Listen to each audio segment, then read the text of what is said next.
ਗੱਲ ਦਾ ਮੰਨ ਭਰਾ ਪਰ ਸਾਨੂੰ ਪਲੇਟ ਬਣਾ ਦੇ ਪਲਾਸਟਿਕ ਦੇ ਇਹ ਪਲੇਟ ਸਭ ਪਲੇਟ ਦੀਆਂ ਹੁੰਦੀਆਂ ਨੇ ਪਲੇਟਾਂ ਹੁੰਦੀਆਂ ਖਾਂਦਾ ਤੁਹਾਨੂੰ ਬਣਾ ਦੇ ਉਹਦਾ ਪਲੇਟ ਤੋਂ ਦੇਗਾ ਉਹ ਜਾਵਾ ਨੂੰ ਜੈ ਪ੍ਰਿੰਟਿੰਗ ਆਵਾਜ਼ ਦਾ ਕਰਾਂਗੇ ਇੱਕ ਵਾਰ ਫਿਰ ਮੈਂ ਕਰਦੀ ਪ੍ਰਿੰਟਿੰਗ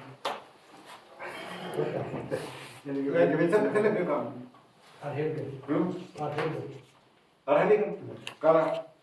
ਛੋਟਾ ਪਲੇਟਫਾਰਮ ਹੈ अच्छा ये जो बनता है ਜੋ ਪ੍ਰਿੰਟ ਹੁੰਦਾ ਹੈ